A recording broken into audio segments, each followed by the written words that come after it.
Proposals to waive COVID-19 vaccine patents are gaining pace. The European Union is set to discuss the matter at a two-day summit. Supporters say a waiver will boost global production and distribution, especially for poorer countries. Meanwhile, the World Health Organization has just approved the emergency use listing for China's Sinopharm vaccine. Lucy Huff joins us from Brussels with more. Lucy, Sinopharm is not just the first Chinese vaccine authorized by the WHO for use against COVID-19. It's also the first Chinese vaccine approved for any infectious disease. What do you make of that?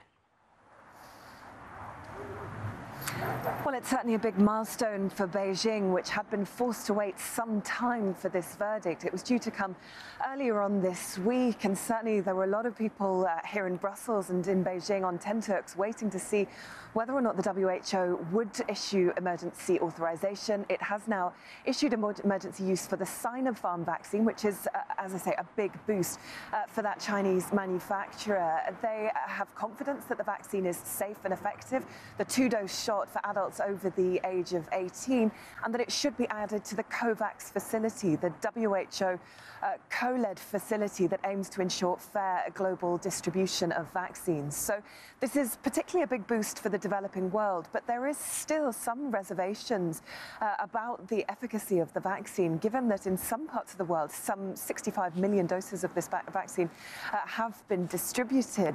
We are seeing some cases where there are rising case numbers in places where the vaccine has been rolled out to a significant chunk of the population. So there is still some reservations, but the WHO has issued its confidence, and certainly this will be a huge boost to that COVAX facility, which has been struggling for funding and for adequate supply.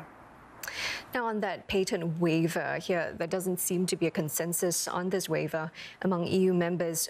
Why the holdout?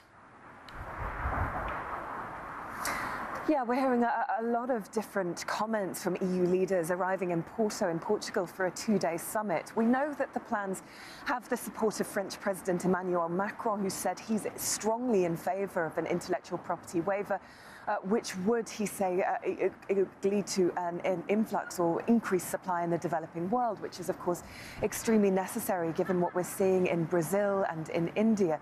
But there are reservations, notably from Germany. German Chancellor Angela Merkel saying that this would restrict innovation, and instead her government think that the focus should be on boosting manufacturers' capacity, particularly in the developing world. We know that EU Commission Chief Ursula von der Leyen says that the bloc is now open to discussions, given that the US has reversed its position and put its support behind a waiver, and certainly that has shifted the dial in Europe. The matter will be discussed in Porto, as I say, but by no means is there consensus.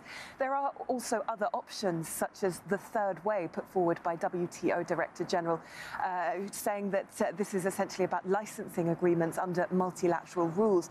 So there is the potential room for compromise, and even if there is a broad consensus during this two-day summit, we are still some way off these plans actually being implemented. Thank you, Lucy. That's Lucy Huff in Brussels.